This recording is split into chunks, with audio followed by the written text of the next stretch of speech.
Hello, I'm Dr. Jane McCartney. I'm a chartered psychologist in the UK and I'm absolutely fascinated with the criminal mind. What makes people do the things that they do? What are they thinking when they're committing a crime?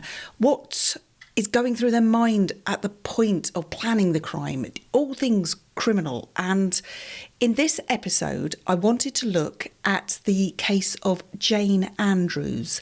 Now, she is known more famously, she was kind of nicknamed the Fatal Attraction Killer, and I'll come on to that a little bit later as to why that was. But she was known particularly because she was the dresser to the Duchess of York for many years, Sarah Ferguson. But before I get into the video, if I could ask you please to like and subscribe, and please feel free to make some comments below. I always read them, so thanks very much. So Jane Andrews was convicted in 2001 of the murder of her boyfriend the previous year, Thomas Cresswell. Now, this hit the headlines all over the world because of her connection with royalty. She'd worked as a dresser for Sarah Ferguson, the Duchess of York, for many, many years, and the two had become seemingly very close. And the events that would lead up to the killing of Thomas Cresswell were many-folded. They were many, many layered. They had been together for a couple of years. Prior to that, Jane Andrews had been married reasonably young to somebody that was at least 20 years older than herself. She had also had a long-term, quite a few long-term affairs. She had, by her own admission, many people that she had slept with and had sex with on a very casual basis. And I'm going to come to some of the reasons why that may have been a little bit later, because I want to kind of analyse what went on in the actual murder and what led up to it, what happened immediately afterwards. But also I want to look at the kind of the bigger picture of her thoughts and the stuff that would be of going through her mind kind of on a daily basis, but also what would have been going through her mind when she actually murdered Thomas Cresswell. So yes, they've been together for many years, but it was a hugely volatile relationship. Now, we have to say right from the start that obviously he's not here to defend himself or to say anything. And the allegations that she made about him of being very brutal, very sexually dominant, there's lots of stuff out there. I'm not going to go into it on this video because that's not the channel for it. But there are lots of details about particularly their sexual relationship and how demeaning she would find that. But his family would say, and his friends would say, this wasn't the Thomas Cresswell that she was describing. And she was in court and subsequently making up these allegations about him. So they're together for a few years. He's kind of like a high flyer, a city type, and so he's not short of money or anything. Now, her background is that she came from quite an impoverished background, and the family would move because of debts. She was quite a bright girl, seemingly, and she went to the local grammar school, which is a selective school in the UK. And she didn't do brilliantly, but there was obviously something there that she was quite clever. But she came from sort of like a Yorkshire area and came down to London. And of course, instantly, the thing that people would have picked up on, and we're kind of talking back 80s time, what would have been her accent, and it would have been probably something that would have been mocked. It would have been something that she was embarrassed about, and that her impoverished circumstances that she's come from as well. So she reinvented herself in the back of her mind that she always has to be aware of how she's presenting herself, because she's presenting herself in kind of high-flying royal circles for one thing, but also she's kind of moving in those areas as well. So they'd got together. It was a very volatile relationship. There were lots of incidents of her threatening to leave, him threatening to chuck her out. It was his place that they moved into. There were allegations of abuse and violence right from the start. And it's interesting, as a side note, on the day that Thomas Cresswell died, he had made a call to the local police to say, somebody needs to come round. One of us is going to hurt each other. Apparently the police never turned up. But it's interesting that he was recognising the volatility of their relationship. On that particular day, they had a row again. She had threatened to leave. There were multiple threats and sometimes attempts at suicide, which again is part of her personality, which we will come on to. And he had shouted at her, seemingly, again, this is only from her, this is only her witness we've got there, remember. He had shouted at her. There'd been an incident where he had ended up, she said, locking her in a bathroom for many hours, and she wanted to get out. And eventually he would let her out. She ran away, and then there's just dozens and dozens of texts between them. She eventually comes back to him, and she said that he acted as if nothing had happened. And again, that is kind of a trigger for somebody like Jane Andrews with their personality. They want to thrash out exactly what has gone on between them to make it right. And there was always this suggestion that she killed him because he wouldn't marry her. He wouldn't commit to her.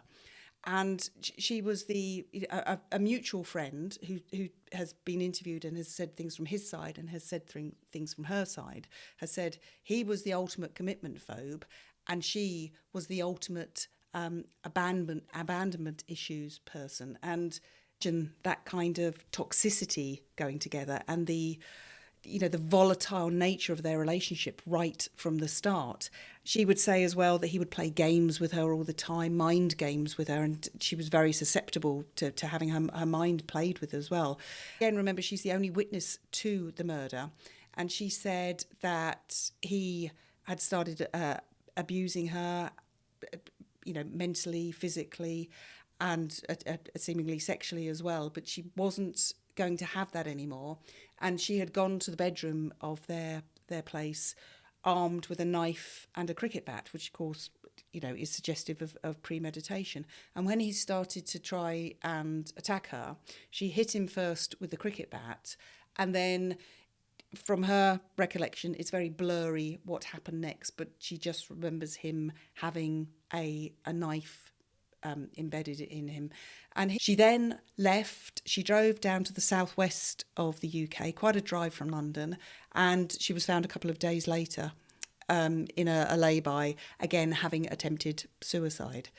So if we get on to what type of personality she was. Now, she has been subsequently diagnosed as having borderline personality disorder, BPD, which is also known as unstable personality disorder. Now, this classically was the same disorder that Sally Challen was subsequently diagnosed with when she was serving time for the murder of her husband, and on appeal, she was then subsequently released. Borderline personality disorder, it's an unstable self-image, it's unstable emotions. That's basically how it comes. And people with borderline BPD will have a hugely unstable self-image of themselves. They have no grounding, they have no kind of boundaries as to who they are. Some of the other traits of borderline personality will include impulsivity. That's really high on the list. So they will suddenly do something, and that possibly is what was going through the mind of Jane Andrews on that fateful night, that she suddenly got to defend herself against the alleged abuse. Promiscuity, as mentioned with Jane, because they'll often think in that regard that actually I'm only good for one thing, and I'll have to make sure that that I'm only good right from the beginning of one thing. And of course, relationships being what they are, you'll have people that may take advantage of that, but they don't respect that. So, of course, it's a self-perpetuating thing where they end up abandoning and rejecting you one more time. Anger, very quick to anger, flying off the handle all the time. Mood dysregulation, can't keep and maintain a mood. Something cheerful and happy might be happening, but can't actually maintain that for very long. Paranoia, dissociation, which again kind of might fit into why Jane Andrews cannot remember or recall or won't say exactly what went on that fateful night, that she wasn't in a position that her memory was actually taking in the information and holding on to it. It could have been that she was completely disassociating from the situation and the trauma of what had gone on for her, but what was currently going on for her. And with the sense of self, or the lack of the sense of self, BPD sufferers are always looking for somebody to give them value. They're always looking for somebody to give them stability. They're always looking for somebody to answer their questions for them, to take care of them. And they'll say this over and over. I've had plenty of people say exactly the same thing. They're looking for that magical something. But because of their volatile nature, their moods up and down, the type of people that would be in a position psychologically to be able to offer that to them often are worn out and spent by the relationship themselves. So it's that self-perpetuating thing again.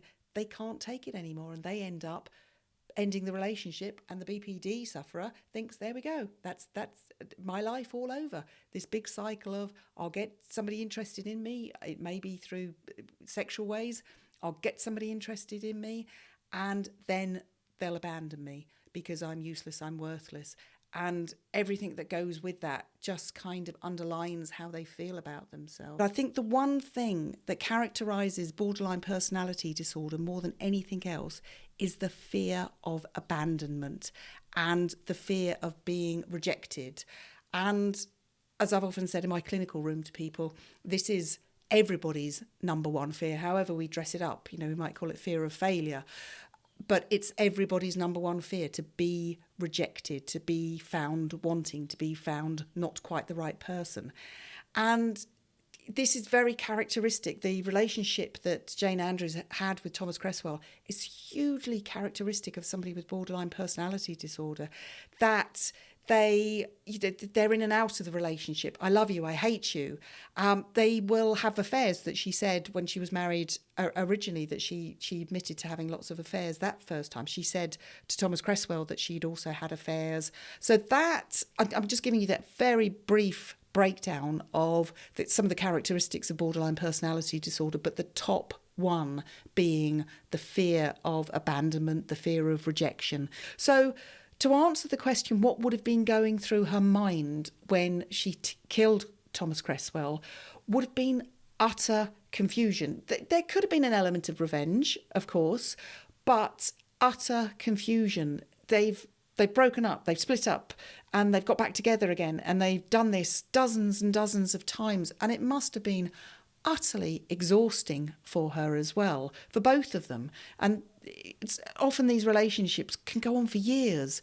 So those are my very brief takes on Jane Andrews, who was known as the Fatal Attraction Killer.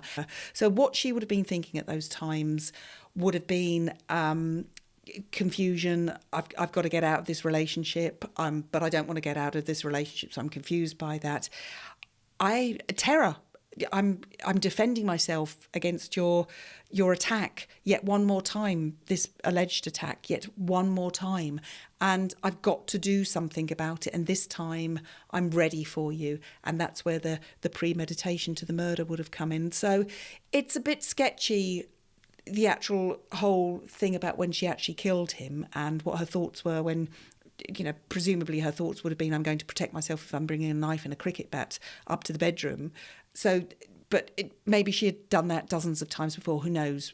That's the bit we don't hear about. So it's an interesting thought. But yes, it would have been fear of the attack or any potential attack, but also underlying that all the time, the fear of abandonment, the fear of rejection, because I will not cope.